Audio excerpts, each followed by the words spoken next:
And now Don and Henry sit down with author Saul David. Really happy to be able to have a conversation with my good friend Saul David, prolific military historian and author of too many books to name right now, but most recently the one very close to my heart, Devil Dogs, King Company 3rd Battalion, 5th Marines, from Guadalcanal to the shores of Japan.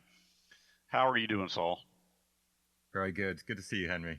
It's good to see you. So for our listeners, Saul and I were on a panel together at the International World War II Conference back in November, along with Richard Frank.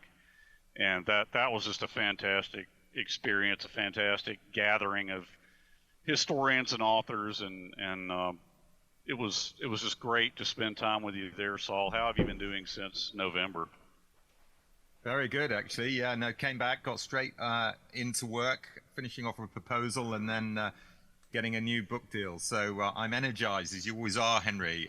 Even after, 15, 16 books, the start of each new book, you're kind of full of, vim and vigor, and you think, great, can't wait to get out there. Congratulations on that.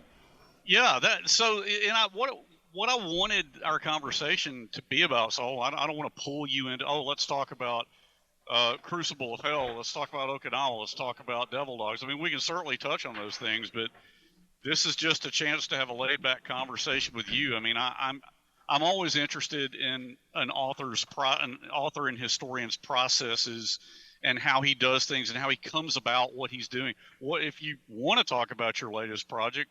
By all means, let's do that. It's funny, actually. Funny you say that, Henry. I don't not want to talk about it, but the in-between book, the one that I'm not writing at the moment because it's already finished, but it hasn't been published, is a book called Sky Warriors about airborne in the Second World War. And it just so happened that I think I was talking about it a little bit too much, and maybe a coincidence, but someone else brought out a very similar book. Now, I'm not saying they heard what I was saying, but on social media, things get around. So I don't want to talk about the new one in any detail, if you don't mind. I'm very happy to talk about in general terms what it's about. And it's Tunisia in the Second World War, when the Americans first come into the European theater of operations and gain some combat experience. And of course, the Brits have been in North Africa for a long time with the 8th Army. And then the First Army comes in. The Americans form part of the First Army. And you get this really interesting moment in the Second World War where the British and the Americans are fighting side by side for the first time. Well, I can't wait to see more about that and to respect your wishes on that. Let's respectfully step away from that, but I'm looking forward to it. I know our friend James Holland is probably that's one thing when I listen to James and Al, they talk about the Med a lot, and that's a theater of World War II that I need to do more reading on. I need to get his book Sicily because Don got me interested in Rogue Heroes. So I watched that, and I need to get Ben's book. But the Med is a theater I just don't know as much about as I do the Pacific. But sadly, I think that's the way it is for a lot of, at least American counterparts over here. We focus so much on the European theater and the PTO that a lot of us, I think out of all the living historians I know, only a small handful know anything about the Mediterranean operations. Yeah, and well, funny enough, our blank spot, as we've discussed before, Henry, is the Pacific. I mean, when I say us, I mean the British historians and the British reading public. Right. The Mediterranean, we do know a fair bit more about, of course, because it's closer to us, but also it's where, as I just alluded to a second ago, it's where Montgomery begins to make his name. And Montgomery's one of the two big British generals of the Second World War, the other being, of course, Bill Slim, who's fighting in Burma. So Burma is really our Pacific theater in the sense that's where the major ground effort was going on as far as British and Commonwealth troops were concerned. But North Africa is very important too. And if you think that the war starts in Europe in 39, of course, there's the disastrous campaign in 39-40, and then there's nothing on the European mainland until 44. That gap in between is where we're making our big effort, and going back and forth, it's true, but eventually making inroads in North Africa. So in Britain's story of the Second World War, North Africa still looms quite large. Mm-hmm. Do you feel like have you done a book on the SAS? SBS, so that's the maritime version of the SAS. Yeah, so the equivalent of you mentioned Rogue Heroes. The full title, of course, is SAS Rogue Heroes, and that was Ben McIntyre's authorized biography or authorized history, of the Special Air Service in the Second World War. Well, no one had done an authorized version of the SBS, the Special Boat Service, until I wrote my book. So it's a kind of twin companion. The two units, of course, go through joint selection together. I don't know how much you know about the formation of British Special Forces these days, but they basically, the recruits come from the same area, and then they make a decision to go one way or another. They either specialize in water or they specialize mainly in land, I suppose you'd say, and that's the difference between the Special Boat Service and the Special Air Service. So they actually let them make that decision at the soldier level, and it's not made for them based on their skills? Yeah, they have it's really interesting. They all go in for joint selection, so they all go absolutely identical selection process, which, as far as I know, doesn't happen in the US. So the SEALs, for example, will have a totally separate to Delta, but we don't. That's not to say that they haven't already made up their minds as to where they want to go afterwards. They, generally speaking, they have. It is to say that the skill set, as far as the training and testing is concerned, is very similar. If you pass and are badged, that is, you become part of the official regular regiment or the service of either the SBS or the SAS.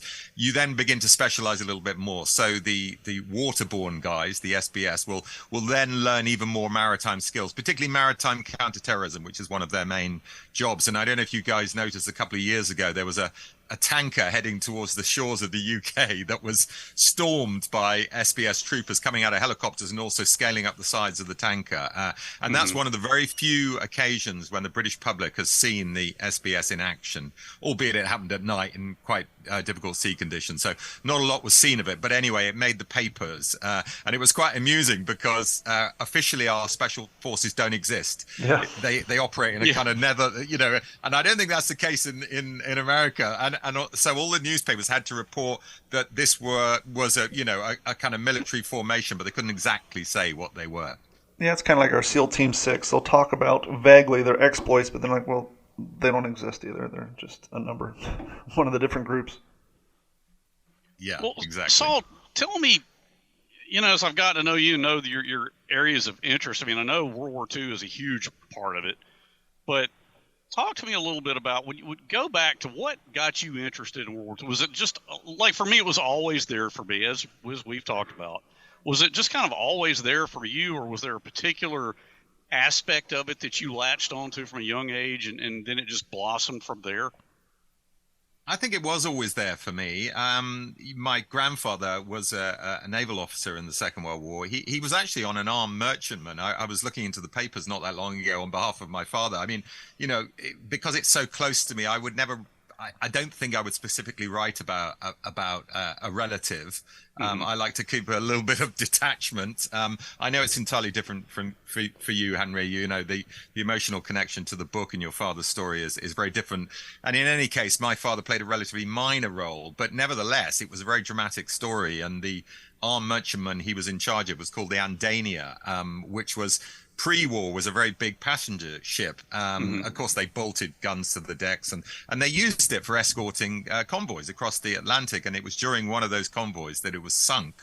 He was the second in command, the XO, as you would say in the US parlance, and of course would have gone down with it if he hadn't managed to get off at the last minute. And then it was quite interesting. When I was looking at the papers, I discovered in the National Archives something called a court of inquiry. Now, you probably have a similar thing in the US Navy. If a ship goes down, there's effectively a court that has to decide on culpability, really. Right. I mean, it's a rubber stamping exercise. Yes, if they find people responsible and haven't done their job, they will make that point. But it's no sign of culpability because they're holding the court of inquiry. That's just what happens. And it was during the court of inquiry that there were a lot of complimentary remarks made about my grandfather. Now, I knew him very briefly towards the end of his life when, of course, he was old and grey, and it kind of, brought him, to life as a young man, I suppose, fighting in war in a pretty desperate situation. I mean, going down in the mid-Atlantic wasn't a good thing to be, particularly if it happened at night, which this did. So he easily could have perished in that action. My father was already alive, so it wouldn't have been the end of me in terms of my bloodline. But it does make you think. And that's what got me interested, I think, first flagged up the story of the Second World War to me. But also, just the last point on that, there were two pictures in my grandparents' house. So his house with my grandmother, and they were my grandmother's two brothers, both of whom were killed as junior officers, second lieutenants, in the First World War. So the thought of the conflict taking lives and the sacrifice that families had to give to both world wars was very much, I was very much aware of that growing up.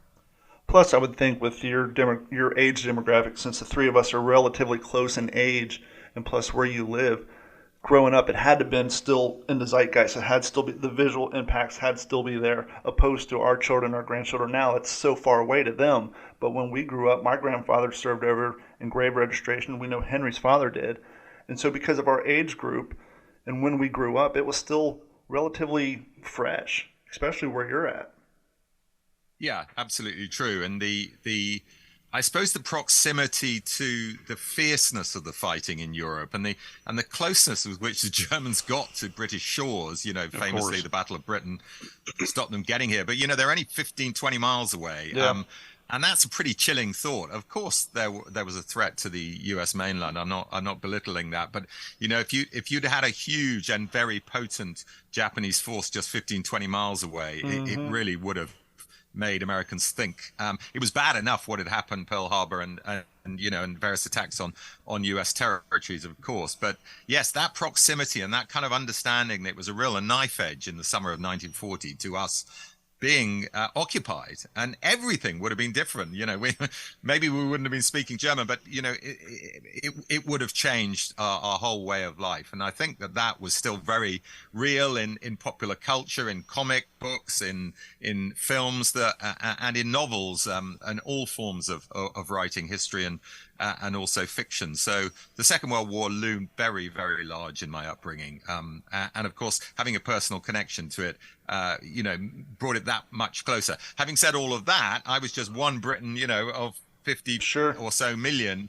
It just so happened that I had a love of history too. So it took me in that direction eventually. Yeah, it never occurred to me that if we were to take Japan and swap it out with Cuba and put them as close as Cuba is to Florida. That's a good way to look at it. Because I'm here in Florida. Cuba's 95 miles. Well, I'm on the other side, so 110 miles from me. So if we were to take Japan and swap with Cuba, that would be similar in feeling of how close they were and how, imminent danger could have been. Yeah, there's a lot of controversy.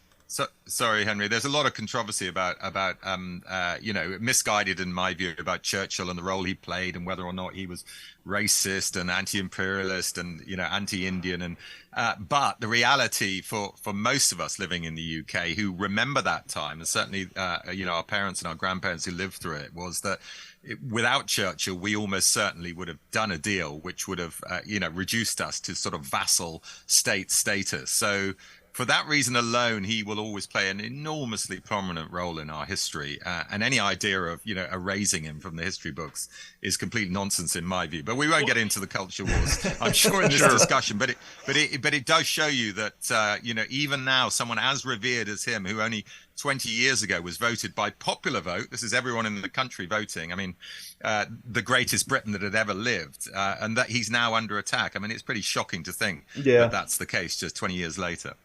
Well, to use the word zeitgeist like Don used earlier, Saul, that kind of is what's, like you said, we don't want to jump off into that right now, but that kind of thing is pervasive everywhere. Mm-hmm. But with Churchill, how could anybody even question that? You had to have someone of his character, his fortitude, his determination to steel everyone's resolve to accomplish what had to be accomplished. And some could possibly make the argument that if he wouldn't have had the great failures that he had suffered in the past, that the outcome could have been different because he knew what failures was. He didn't want to repeat that, and I'm sure he took a lot more thought and process when making big decisions opposed to maybe what he had done 20 years earlier. Yeah, exactly right. I suppose it's always a slight difference, the role of cabinet minister to prime minister, the top job, so to speak. But nevertheless, you're quite right, Don. His career is one of ups and downs. It's what makes the story so extraordinary, really. One of the youngest cabinet ministers at the start of the First World War, in a very important position, First Lord of the Admiralty, which is our Secretary of State for the Navy. And then, of course, becoming Prime Minister only at a moment of extreme crisis in the Second World War. And it's those few weeks immediately after that that are so interesting, because that is the point at which any right-thinking person must have imagined that the deal was done for the Brits. You know, we'd been roundly defeated on the continent. We'd lost our only major ally at that time, which was France. And America wasn't looking like coming into the war anytime soon at that stage, and of course doesn't for another 18 months. So all logic might have told you the game was up and you've got to do a deal with Germany. And there were very important elements of both the cabinet and the political classes who felt that way. And looking back, you might have thought, well, I'm not surprised. But that sheer determination and doggedness to never give in. And of course, his famous speeches, which we don't need to repeat now. I mean, it's all well known. And although we can't assume that every Briton, as I've already pointed out, was thinking that, it does make us, I think, even now even in the early 21st century, think that was the best of the British character coming out at that point. We have shown the nastier side of our national characteristics in times in our history, but this was definitely an example of the best side coming out. Well, that's what I was kind of wondering. It'd be interesting to hear the names that maybe armchair quarterbacks now could have said, well, this person was far more suitable to serve that role. Has any name throughout history been kind of put into that ring of, oh, if so-and-so would have served instead of Churchill, the outcome would have been maybe expedited? Well, you could possibly go back to some of the other major crises of existential crises of Britain's history to, without getting too esoteric about it, but I've written about all of these conflicts, Don, so I'll just reel off a couple. The War of the Spanish Succession, which is the war in which one of our greatest generals and military commanders, the Duke of Marlborough, fought a succession of astonishing victories against the French. And the context, of course, is that the French at that time were utterly dominant as a continental military power. And it was looking like they were going to dominate the continent. Even though we had a relatively powerful navy, it wasn't anything like as powerful as it became. And there was a real danger that if France dominates the continent, Britain, gets snuffed out really as a growing power, and what, of course, becomes by the beginning of the 19th century the most dominant maritime power in the world, and retains that position, of course, until it's taken over by the US in the 20th century. So, but I don't mean specifically Marlborough. Actually, interestingly enough, in that conflict, there was a guy called Godolphin, who is the chief minister back in the UK, played an absolutely key role in both supporting Marlborough and making it possible to fight a war on multiple fronts, because the War of the Spanish Succession, and I'm sure it's not a war that's familiar to that many US listeners, was a major global struggle. And then, of course, you get the next one, which is the 7 Years' War in the mid-century, which America, of course, is involved in, because it's the war fighting up in Canada. And it's the war that is a precursor and so interesting to what becomes the American War of Independence, because at this point, the American colonists are fighting on the side of the Brits against the French in Canada. And, we needn't go over that story again. But again, there was another kind of major political figure called William Pitt, the elder, in fact, not the younger. The younger is the famous politician of the Napoleonic Wars. So you've got those three characters, Godolphin, William Pitt the elder, and William Pitt the younger, all of whom I would say would be, in the frame for doing something pretty impressive, even in 1940, if you transported them through history. But I can't think of many others during that period. One or two interesting characters in the Victorian period, someone like Lord Palmerston, pretty impressive character, so possibly him too. But the frame for people who could have done what Churchill had done, and maybe even they wouldn't have pulled it off, is relatively small. Even before World War II is even over, though, Saul, wasn't there some negative opinion that started to form about Churchill? Yeah, I was reviewing Max Hastings' book about the relief of Malta, the siege of Malta, and the famous convoy that they took in to save it, really get enough supplies in to keep it going in the summer of 1942. And even prior to that operation, Churchill is incredibly unpopular, because if you move on from 1940, where, he keeps us fighting, and you move on to the beginning of 1942 and the succession of disasters that overtook not just US arms, of course, in the Philippines and of course, post Pearl Harbor, but also British arms, both in the Far East, the loss of Singapore, disaster in Malaya, but also a series of disasters taking place in other theaters, including Burma and the Middle East. So it just seemed to be one disaster after another. And there were movements in Parliament there were murmurings and the beginning of dissent that might have meant the beginning of the end for Churchill. And he himself, that's not just me making that assessment. That Churchill himself said that. He said, I'm getting very, very close to a possible removal from power. And it's hard to believe that, isn't it, when we know what happens next? And we also put it in the context of 1940. But just goes to show you're never entirely secure. And even Roosevelt, of course, is feeling a little bit jittery in 44, I think, leading up to his re-election. So, and certainly for those of us outside the US, Roosevelt seems completely, unassailable politically. But clearly no one is. Well, to bring it down to, say, a foxhole view, I remember my father and I talking about, certainly, there was this belief that when Roosevelt passed away in April of 45, that because my dad wrote about, being on Okinawa and everybody hearing that, and I think he respected Roosevelt, but he did not have this just total respect for him without question, and he always told me, he said, you hear these popular stories that everyone was weeping in their foxhole. He says, I didn't see that. I mean, he said, yes, he was the only president many of us had ever known, but we were just trying to get the job in hand completed, honestly. Yeah, it's interesting you say that, because that is very much amplified by the sort of cross section of opinion that I looked at when I was writing Crucible of Hell. So obviously your father's out in Okinawa at the time. And I was looking at the reaction of multiple different servicemen, Navy, Army, and of course Marines. And there was a cross section. Some were saying, disaster, woe is me. But I think more typical was your father's reaction, actually. And of course, everyone has their own personal politics at the time. I mean, Roosevelt had been in for a long time. He was a Democrat. I'm not sort of going to, we won't bring out the sort of political divides that even some of the soldiers must have felt and some of the Marines must have felt. But obviously he wasn't everybody's cup of tea.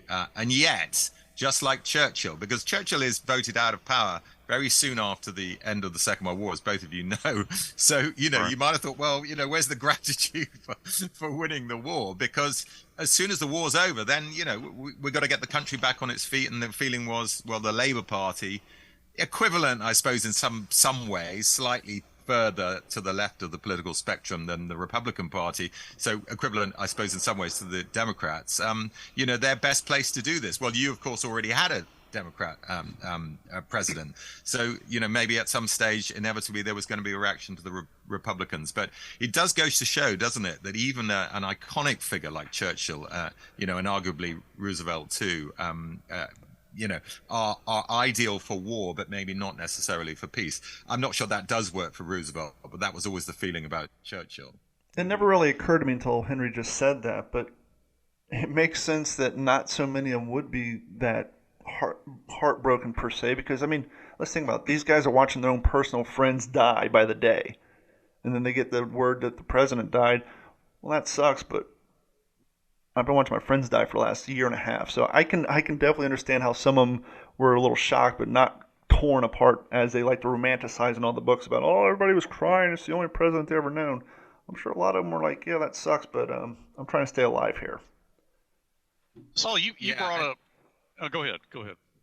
No, just one last point on that. I mean, Buckner's reaction was interesting because, his main concern is that there was going to be, so Buckner, of course, being the general in Okinawa, and who, tragically gets killed at the end of the campaign, the most senior U.S. commander to die in combat in the Second World War. I think there was one other lieutenant general who was killed too in France. But anyway, Buckner's reaction only a month or couple of months before he dies is, well, who's going to take over? Because, what do we know about this vice president? And that's the other thing to remember. We know what Truman did afterwards. We know about Truman and the bomb, and we know about Truman and the late 1940s, the beginning of the Cold War, and in many ways, history's been very kind to Truman, and maybe deservedly so. But at that moment in history, in 45, we freeze frame that specific moment, people didn't know who he was. Nope. So Buckner's Right. main concern is, who is this guy? And is he capable of leading a nation in war?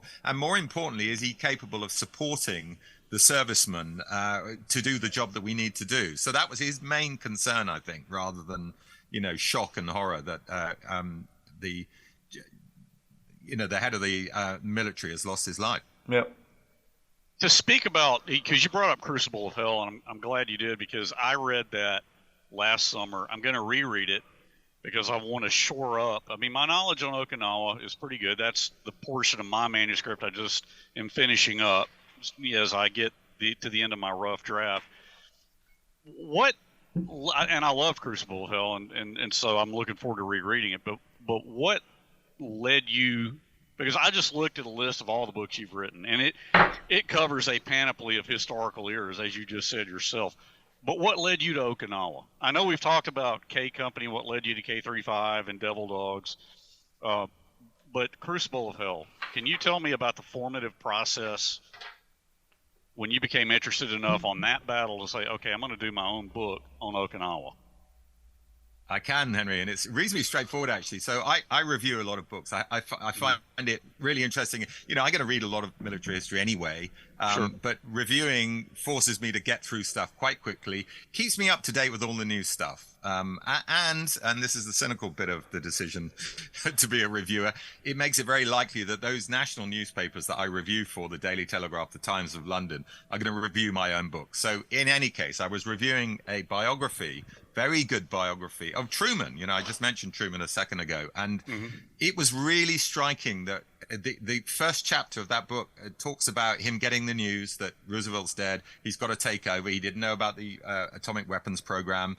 He knew that they were fighting in Okinawa because they'd invaded 9 days earlier. But all of a sudden now he's got to take charge of, one of the greatest battles that American forces have ever fought, certainly the largest naval operation they've ever fought.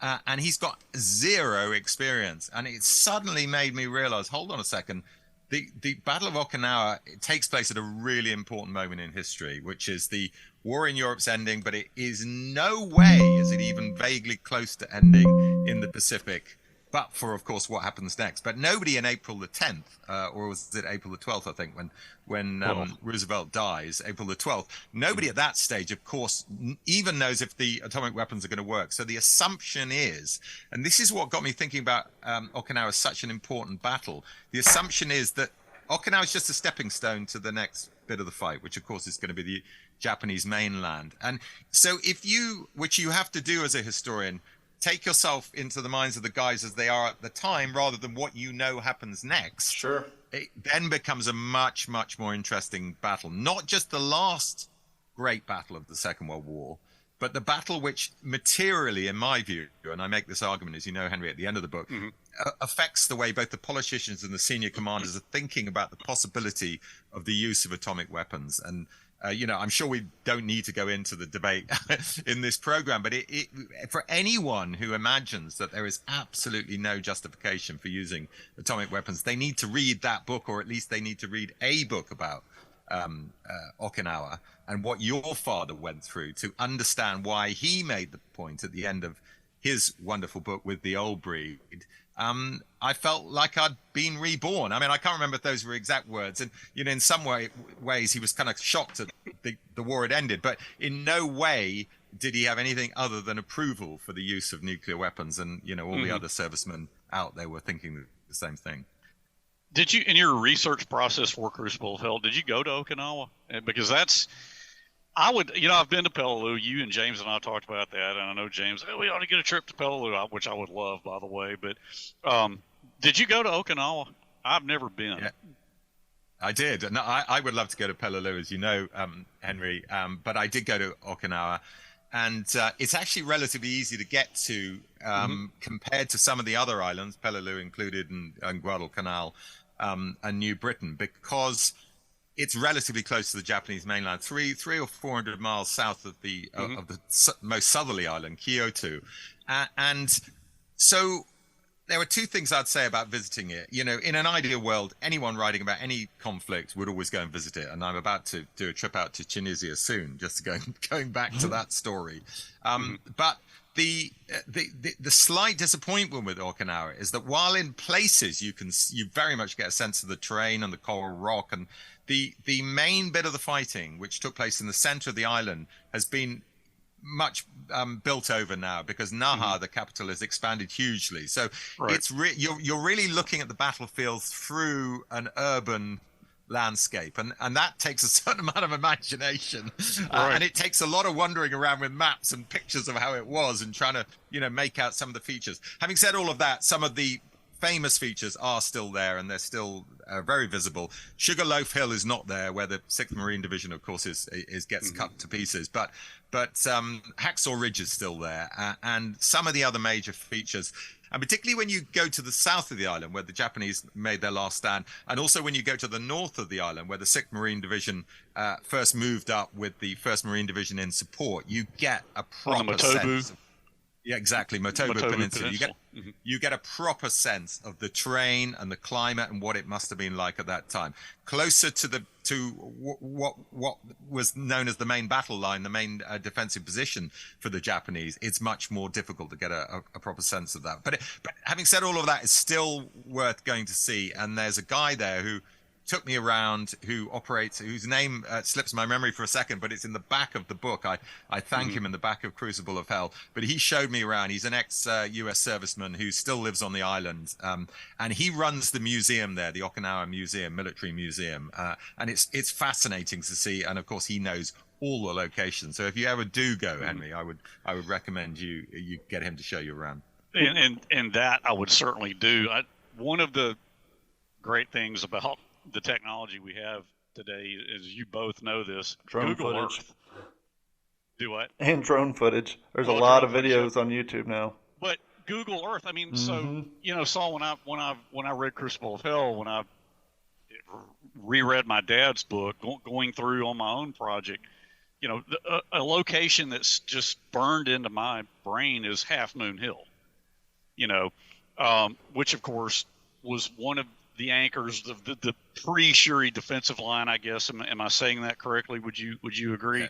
Yeah, that's right. Yeah, that was. I was trying to remember the what did I call it? The main battle line, but the Shuri defense line, exactly. Shuri defense line, and I think so. Sugarloaf was more, I believe, further to the west, and Half Moon was more to the east. But my dad saw more action. Well, 6th Marine Division was Sugarloaf, of course, but Half Moon Hill, he wrote of so eloquently. And I look it up on Google Earth, and it's like the backyard of somebody's condo. It's so heavily built up around there. And you look at I've looked at Sugarloaf Hill, and it's like there's a coliseum there. And I think there's like a viewing. I don't even know a viewing stand of some sort. Plaque.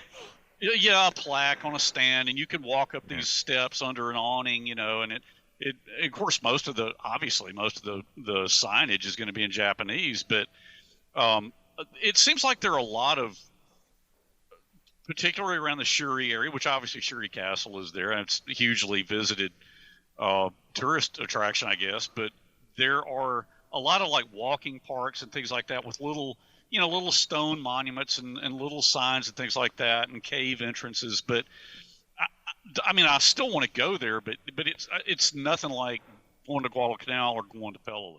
Well, that's like we were talking about a few weeks back. Part of being a historian is like you don't want to wish countries progress and production and development, but there's part of you is like, leave it alone. But especially on small islands like that, they can't leave it alone or they would have nowhere to spread out to. So that's the hard part about being a historian and wanting to see those battlefields, especially down there. It's like, okay, I get it. You got to expand and provide housing and development for your population, but it's hard sometimes when you see that stuff.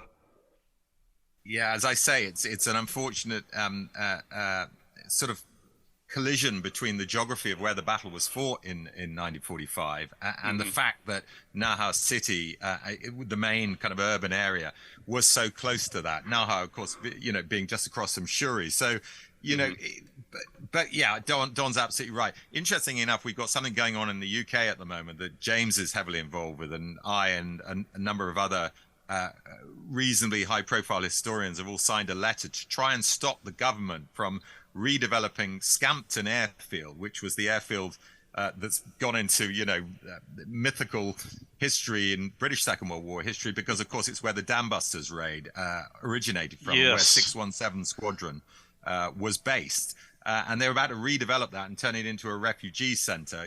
So people are up in arms about this, and it's utter madness, because the original buildings are still there, and there's also an alternative plan to redevelop and get some kind of aeronautical and engineering hub going there that could actually provide a bit of money and jobs for the people of Lincolnshire, which is one of the relatively poorer areas of the United Kingdom. So, but anyway, I mentioned that as an example of history that can be erased for the sake of progress, in inverted commas. But I think there are very strong counter arguments against that happening in this particular case.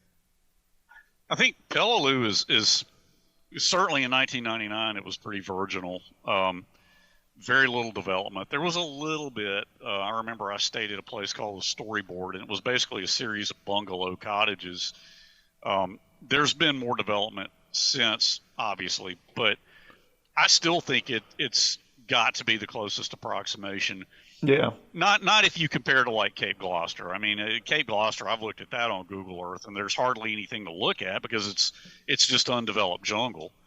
But and Peleliu does have its own population, and of course up in the northern Palau Islands you got Koror and Babelthorpe. But still, even with what they've done, I think it's just such a beautiful approximation of a preserved battlefield, if you will.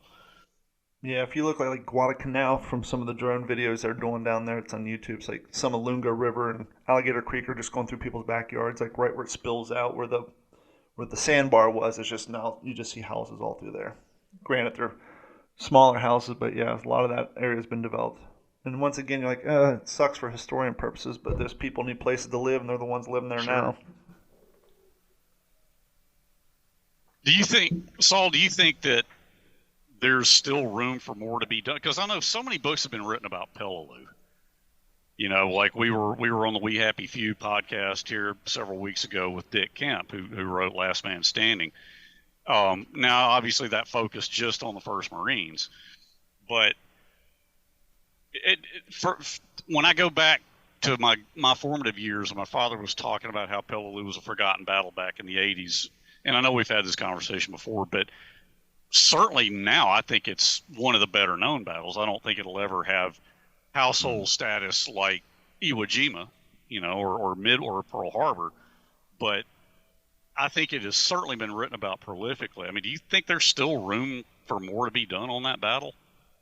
Well, I mean, as a historian, I like to think that there is room for a new book on almost any subject every 5 or 10 years. And the reason, of course, is that new material's coming up all the time. It still is, even from the Second World War. But more importantly than that, it's a kind of reassessment of the story. And excuse me, and that's really how history works, Henry. Sorry. Just get the frog out of my throat. Well, it almost comes down to replenishing. It almost comes down to replenishing stock as well, especially when it comes to new books. And as time goes by, the older books come off the shelves. They maybe get pushed back or taken off the shelves, even in the library or on Amazon, wherever. And so, by putting out new books of the same content, even if it has newer content in which that context resides, it's one way of keeping that war, those people's minds fresh. And Henry, you may not realize this, but as far as Peleliu goes, especially anybody who was a big video game fan in the mid-2000s when World at War came along, when you're playing Call of Duty, you're running across the airfield. You're actually taking over. You can see the bunkhouse where the Japanese are laying up, and so you actually play on Peleliu Island on one of the campaigns on that game. So there's a generation of people who are in their 30s and early 40s now who they may not realize Peleliu from the aspect of the book and the series, but they know the name because they ran across it several thousand times while playing Call of Duty for 8 hours a day through the mid-2000s. So, well, and I'm not much of a video gamer, but I mean, yet that does. I mean, I know, Saul, you're friends with Paul Woodadge. I know Woody and I've had this conversation. What do you do to make young people coming up have an interest in this kind of history? And video games are a medium to do that.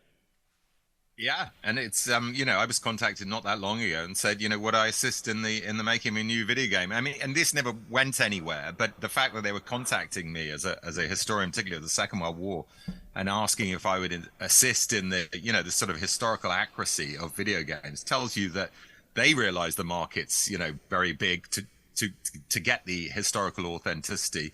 And I would be absolutely up for that. I mean, I said I was at the time, because if I can find any way to get people interested in history, whether they want to read it as fiction, non-fiction, want to watch documentaries, want to listen to podcasts, or even want a game and get a little bit of history out of it, it's all grist to the mill for me. I feel, and as historians, we should be as adaptable as possible. I mean, some historians always are very kind of snooty about certain. The UK term snooty, kind of like a bit snobby about certain forms of media. But I'm not at all. From when I started out as a freelance historian to going on to do a PhD and a bit of teaching, but really always thinking of myself as a writer of good narrative history first and foremost. I was very open to the idea that you would use multimedia to get the message across, because we can see what's going on in Ukraine. I don't want to dwell on that too much. Henry, I'm doing a podcast on it at the moment, and it's grim. If you think the stories of Peleliu are bad, well, they are bad. But there's some bad stuff coming out of Russia, and the reason history is important is because Russians need to understand their history, not the completely bowdlerized version that they've got from Putin. The real story of history, the Ukrainians too. And it's not going to stop wars being fought, but it might make people think a little bit more about the need to invade your neighbor, for example. It's really hard for us to get our heads around in the 21st century that's happening in Europe, on the fringes of Eastern Europe. So yeah, important. History is important. We all three of us, I know, agree on that.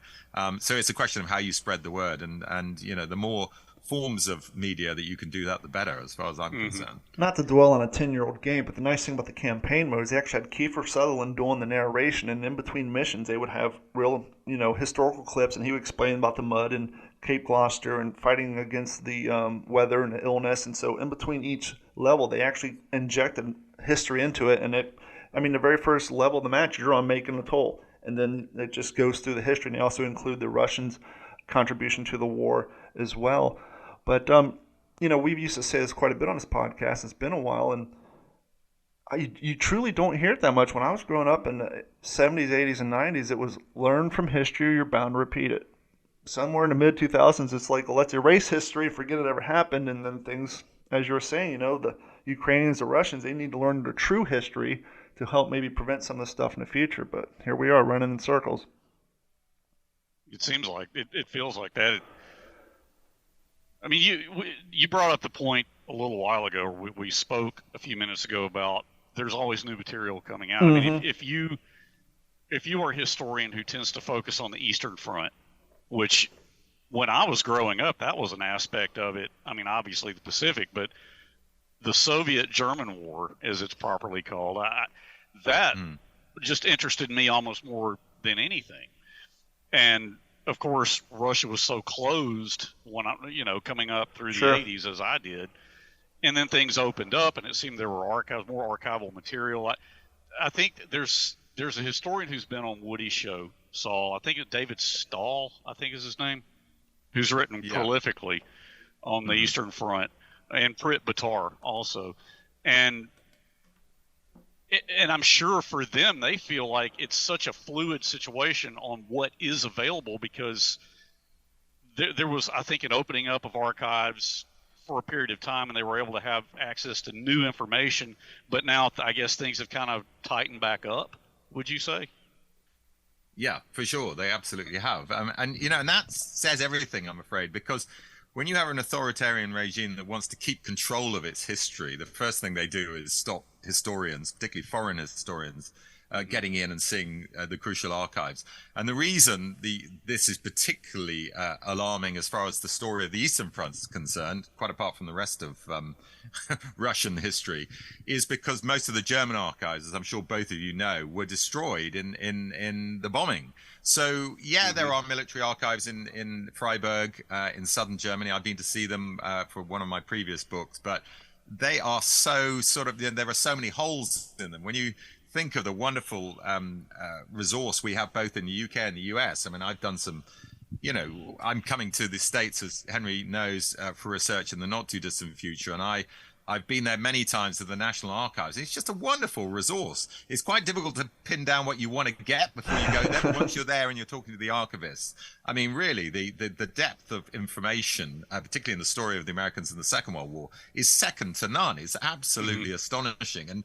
And the Germans simply don't have that, and the Russians aren't letting you see it. So in the end, if you're a historian of the Eastern Front, I would be thinking about maybe moving into another area. I mean, I'm joking aside, because obviously a lot of material's already out there and they can rework a lot of that. But the idea that you're going to find something new in the archives anymore, given the circumstances of the Russians' situation at the moment, is really alarming. I mean, Sir Anthony Beaver has gone on the record, as I'm sure both of you know, saying, well, I wouldn't be allowed to write Stalingrad now. And in any case, he's persona non grata in Russia today because of his very justified conclusions about what the Russians did going into, and he's not the only one who's written that, of course, going into Berlin in 45 and the way they behaved. And of course, we can see it happening again. So if anyone's in any doubt as to what the Russians are capable of doing, they only need to see what's going on in Ukraine. Of course, there are as many people denying what's going on as there are, right-minded people reporting it. But we do, fortunately, in the West, still have a very good and responsible press corps, both in America and in the UK, who are opening our eyes to what's going on. And we're following this very closely in my podcast. Certainly. So I want to say thank you for coming on the show today. Before we wrap things up, do you have any plugs you want to get out there or tell people where they can find you? Yeah, just to say a couple of things. My podcast is called Battleground Ukraine, and that can be found on all podcast channels and wherever you get your podcast. And to say that my last book, Devil Dogs, is coming out in paperback in both the States and the UK later this year. Henry, do you got anything coming down the pike? No, I know you need to wrap it up, and Saul's busy. And Saul, we so much appreciate you taking your time to come on and spend some time with us. Thanks so much, Henry. And last thing from me, very excited to know that you're working on an expanded version of your dad's book, your own piece of work, of course, and also the possibility, I'm sure you've mentioned it on the podcast before, that there may be a reissuing of With the Old Breed with the unexpurgated, extra material that was never used originally. I don't. Maybe I shouldn't be saying that. Maybe you want to cut that out. That's an exclusive. I haven't heard that's that. That's okay. I mean, it's look. If I had all day, every day to work on this, I think it was more on that later. But I'm sorry. We're on Don's lunch hour, so we've got to. No worries. Sorry about that. It's all good. It's fine, really. I want to thank everybody for their continued support, and if you want to continue to support the show, please head over to WTSPWWII.com. That's WWII.com, and click on the Patreon link. Like, subscribe. It's only $1 a month. It goes a long way to help do things that we're doing here. And once again, Saul, thank you. For myself, Jeff Copsetta, Henry Sledge, we will talk to you all next week. This has been a Digital 410 production.